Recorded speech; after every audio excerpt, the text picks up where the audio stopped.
Vuelvo y pregunto, ¿la vida de quién es la que están defendiendo? Yo no sé si ustedes no están viendo lo que está pasando en las regiones colombianas. Señor ministro, a los colombianos los están matando, los están robando, los están secuestrando, los están extorsionando. Y claro, bajan la muestra de nuestra fuerza pública, que nos alegra, porque la tienen replegada. Esos son los resultados de la paz total. Esos son los resultados de la seguridad humana. Ustedes que les han mandado a la guerra más letal, más degradada, donde ellos y los pobres de nuestro país son los que más han sufrido, pues bien, hay una reducción de la mitad. ¿Quién los defiende entonces? ¿Ustedes o nosotros? Nosotros estamos cuidando la vida de nuestros policías. Ustedes los mandaron a la guerra.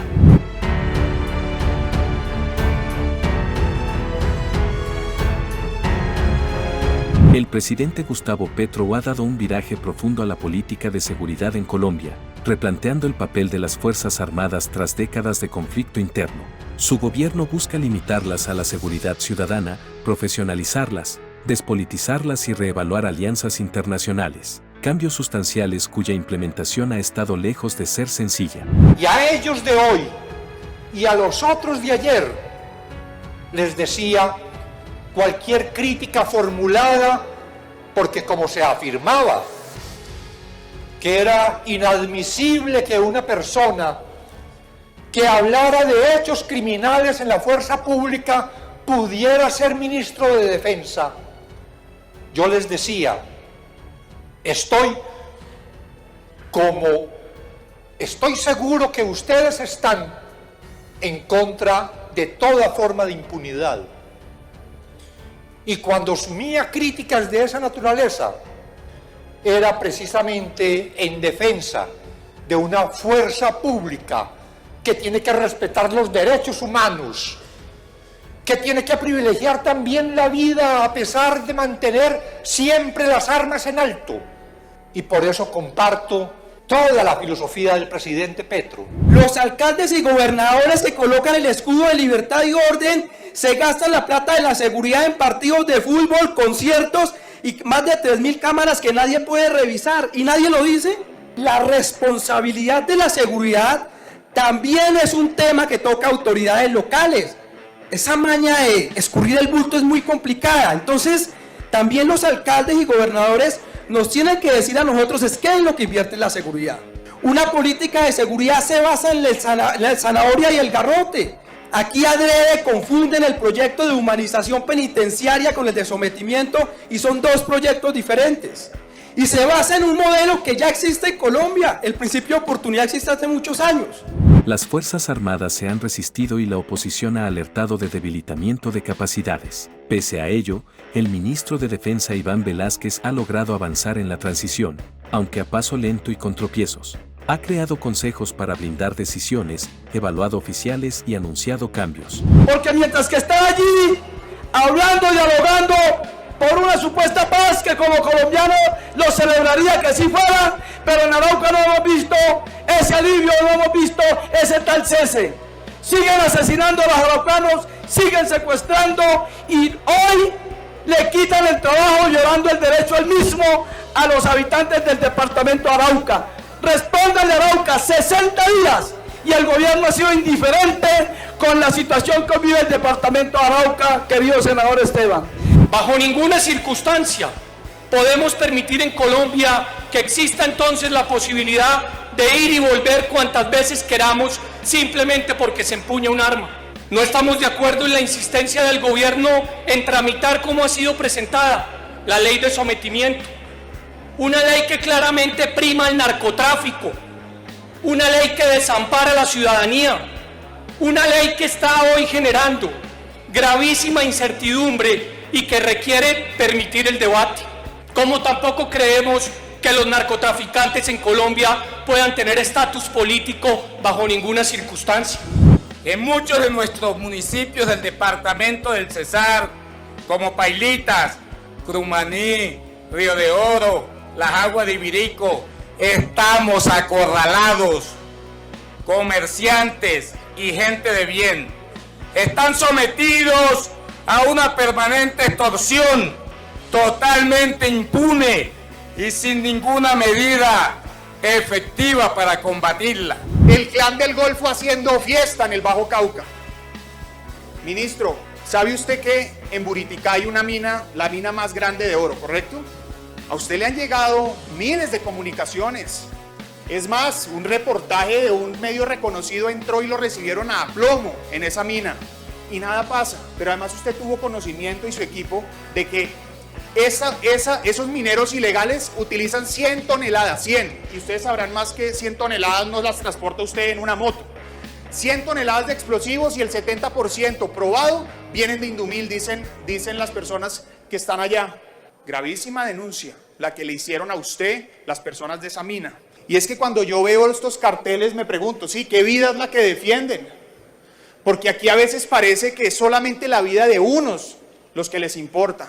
Y esa es la doble moral que hoy los colombianos estamos cuestionando. Esa es la indignación que genera que este gobierno le dé más privilegios a los bandidos que a la gente buena, ministro. No es que no queramos paz, es que no queremos perpetuar la impunidad que profundiza la violencia. Pese a tropiezos, la perspectiva de Velázquez parece más sólida que la de su antecesor. Ha logrado avances en profesionalización y despolitización con base social a acciones. Aún lucha contra resistencias internas, recortes de presupuesto, desconfianza política y ciudadana. ¿Cómo es posible que se nos diga que tenían la moral en alto si no eran capaces, no podían salir? Porque estaba guardada esa fuerza pública. Los llamábamos como ciudadanos y ni siquiera a una esquina iban. No iban a un metro afuera de las estaciones de policía. Los hemos llamado nosotros como líderes sociales y no eran capaces de salir de allí porque tenían terror. Hoy salen a enfrentar el crimen organizado y por eso tenemos esos resultados. Qué bueno que se esté aumentando la moral de la fuerza pública porque se atreven esos policías a ir más allá de una cuadra. Esos son los resultados de la paz total. Esos son los resultados de la seguridad humana. La fuerza pública en este gobierno ha capturado 427 cabecillas de los grupos armados ilegales. Solo para decirles, 2018, 169 capturas, 2021, 270, 2022, 341, 86 capturas en lo que vamos de año. Eso sucede en medio de un cese bilateral y en medio de la paz total. Pero bueno, otros resultados de la política de la seguridad humana. Una disminución del 55,6% de homicidios. A ustedes que dicen defenderlos, cuidarlos la vida, cuidar la vida de soldados y policías. Ustedes que les han mandado a la guerra más letal, más degradada, donde ellos y los pobres de nuestro país son los que más han sufrido. Pues bien, hay una reducción de la mitad de miembros de la fuerza pública asesinada. ¿Quién los defiende entonces? ¿Ustedes o nosotros? Nosotros estamos cuidando la vida de nuestros policías. Ustedes los mandaron a la guerra. Porque sabemos también, y me identifico plenamente con el senador Cepeda, aquí no vamos a venir a decir mentiras, ni a tratar de justificar, aparentar en una situación que es en realidad complicada. Nadie podría decir lo contrario. Hay una situación complicada en el país. Los datos de que disponemos muestran cómo todas las organizaciones armadas ilegales, todas, tuvieron un incremento, por lo menos en estos últimos 5 o 6 años. Y en el Bajo Cauca ha sido una tierra del paramilitarismo fundamentalmente. Hay otras organizaciones, pero fundamentalmente del paramilitarismo. Y el paramilitarismo, esa organización del Clan del Golfo ahora, se alimenta, entre otros recursos, de la minería ilegal. Y entonces asumimos con todas las consecuencias, y aún sabiendo cuál podría ser la reacción del Clan del Golfo, la destrucción de esas dragas, los dragones o dragas brasileñas, o dragones brasileños que también los denominan, sabiendo que estábamos enfrentando un factor real de poder del Bajo Cauca y del nordeste antioqueños. Y entonces los del clan mandan razones. Si ustedes dejan de dinamitar estas dragas, si ustedes derogan el decreto 2235, levantamos cualquier acción acá y volvemos a la paz. Y la respuesta del gobierno, con las fuerzas militares, con la Policía Nacional, es: llegaremos hasta el final en la destrucción de la maquinaria que depreda estos territorios, y no solo del Bajo Cauca, también lo hemos hecho en el Chocó, en Nariño y otras regiones del país. Continúa, desafortunadamente continúa, inclusive de ejercer control sobre poblaciones. Y están los datos que además fueron publicados recientemente por Indepaz, lo mismo que respecto de los firmantes de paz, que no obstante que durante los últimos 7 meses del gobierno anterior, que fueron asesinados 30 firmantes, en los primeros 7 meses de este gobierno ha habido 16, que también es una cifra escandalosa, y que si no hay seguridad para los firmantes, difícilmente habrá nuevos firmantes.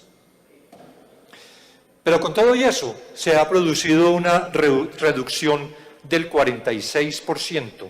Estamos viendo los ejércitos compuestos por las desmovilizaciones que no se hicieron bien en los pasados gobiernos. ¿O qué es el Clan del Golfo, señoras y señores?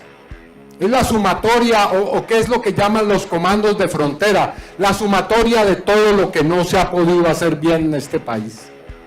Y frente a todo eso, la política de paz que propone este gobierno es tratada con la mezquindad que hemos escuchado esta noche. ¿Es acaso, digamos, real eso, doctor Luna, le pregunto, senador Luna, le pregunto, que la política de paz es una política sin estrategia ni ruta?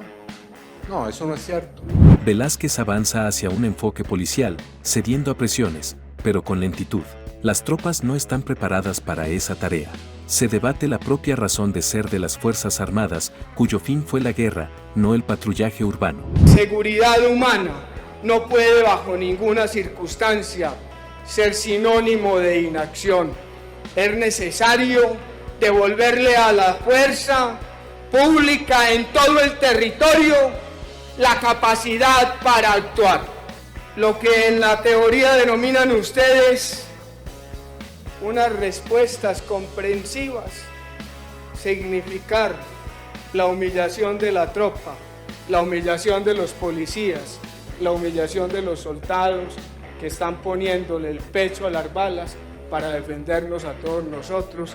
Porque es en ese artículo segundo de dichos decretos se decía que con contundencia que se ordenan suspender las operaciones ofensivas operativas policiales en contra de los miembros de tales organizaciones y por supuesto de la fuerza pública. Y cuando no existe obviamente control, pues los ratones hacen fiesta, porque puedo hacer en la región lo que quiero, como quiero y cuando quiero. Y empezaron a verse los colegios llenos de las fuerzas al margen de la ley, adoctrinando a los alumnos, como lo demuestran los videos.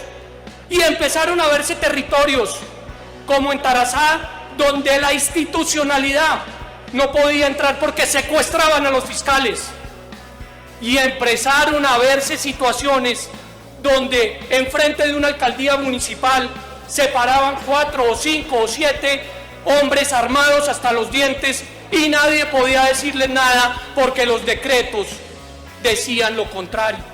Y la fuerza pública que siente mientras tanto, las reglas de juego son para cumplirlas y la fuerza pública siempre ha estado bajo su doctrina en respetar profundamente la división de poderes y por supuesto al Ejecutivo. Vuelvo y pregunto, ¿La vida de quién es la que están defendiendo? Yo no sé si ustedes no están viendo lo que está pasando en las regiones colombianas. ¿Y sabe por qué esto se puede explicar? Porque si hubo un cambio, un gran cambio en la política antidrogas. Ya no tiene Colombia política antidrogas, digámoslo claramente. Señor ministro, a los colombianos los están matando, los están robando, los están secuestrando, los están extorsionando. Y claro, bajan la muestra de nuestra fuerza pública, que nos alegra, porque la tienen replegada. Y a eso súmele el ambiente hostil que le están haciendo las Fuerzas Armadas de Colombia, que los tiene renunciando en todos los cuarteles y en todas partes. Esa no es la manera de conducir un país, ni es la manera de proteger la vida. Porque ustedes están convencidos que dándole beneficios a la criminalidad van a lograr pacificar Colombia, y eso no es cierto. Las cifras lo que muestran es un crecimiento desbordado de los grupos ilegales, que han venido reemplazando a los hombres que se desmovilizaron de las FARC y que irán reemplazando a los que ustedes vayan desmovilizando. Esta política de darle libertad a los criminales, que porque no son muy peligrosos, de eliminar delitos para que entonces haya menos delincuencia, y a los delincuentes grandes y a los delincuentes peligrosos los van liberando también vía la ley de sujeción, porque ya ni siquiera sometimiento, y la ley de negociaciones con no solamente el ELN, sino con los que incumplieron los acuerdos de La Habana y montaron organizaciones mafiosas que se dedicaron a asesinar líderes sociales, porque esas disidencias de las FARC han sido y siguen siendo los primeros asesinos de líderes sociales de este país y los primeros asesinos de desmovilizados de las FARC, que no se les olvide. Se escandalizaron cuando muchos llamamos a pedir que en Colombia se recuperara la libertad y el orden, pero no se escandalizan cuando reportamos ya en lo que va corrido del 2023 más de 25 masacres en el territorio nacional. Según Indepaz, tenemos ya más de 88 víctimas asesinadas entre enero y marzo del año 2023. Y ojo, porque es curioso que todo esto ocurre, este repunte, después del cese al fuego firmado en el decreto 2658 del 31 de diciembre del año 2022, decreto con el que anunciaban la paz total, y no era más que el amarre de las manos de nuestra fuerza pública, policías y militares. Ese mismo ELN que acaba de recibir estatus político, ese mismo ELN que mientras hace la guerra habla de la paz total. Y no solo eso, se reporta que en Toribío disidencias al mando de Iván Mordisco están adoctrinando niños. Los líderes sociales que ya no cuentan porque ya no estamos en campaña, pareciera, pero que para nosotros, para muchos, sí siguen contando.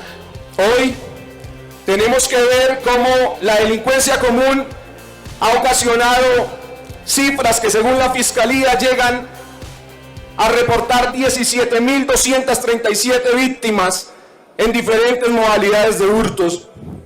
Esa es la inseguridad, ministro de Defensa, que estamos viviendo tanto en las ciudades, en los campos, y aprovecho esta gran oportunidad de tenerlo enfrente para recordarle estas cifras y para enviarle un mensaje al gobierno nacional. Ni pagando 20.000 encuestas, este gobierno podrá tapar la verdad de lo que hoy sucede en Colombia. Cómo vemos los ciudadanos escondiéndose en sus casas mientras los terroristas invaden los territorios. Cómo vemos que retrocedimos y nuevamente secuestran a policías y a fiscales. Hoy vemos las caravanas escoltando a los ciudadanos porque se perdió la seguridad en las carreteras. Hacía mucho les duela nuestros símbolos patrios. Hacía muchos hoy les moleste nuestro escudo nacional. En medio de esta crisis, yo seguiré pidiendo para Colombia libertad y orden. La ley de sometimiento no es nada nuevo. Se puede equiparar al principio de oportunidad. Entonces, ¿por qué razón esos delincuentes no han acudido a utilizar ese principio de oportunidad, entregarse, entregar la verdad, entregar la plata? que ha sido producto de la delincuencia, porque quieren un estatus político específico para tener mejores consideraciones. Y de eso teníamos que hablar el día de hoy. Porque es que las masacres no son propiedad del anterior gobierno, ni de esta, ni de ningún gobierno anterior. Son las masacres que sufren los ciudadanos. ¿Y quién las está llevando a cabo? Fundamentalmente el Clan del Golfo, pero también las disidencias de Mordisco y de los demás que incumplieron el acuerdo de paz. Porque con esa delincuencia no se negocia. Porque esa delincuencia está cometiendo todo tipo de delitos y cree tener arrodillado al Estado. Acá hay una diferencia grande entre el Estado y el gobierno, entre las políticas de Estado y las políticas de gobierno.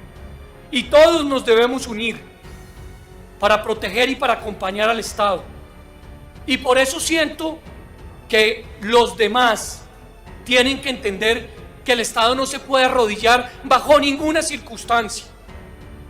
Que claro que sí, puede negociar y puede tratar de resolver los problemas que en estos momentos nos aquejan en materia de orden público, pero que es fundamental y esencial avanzar para lograr esa determinación.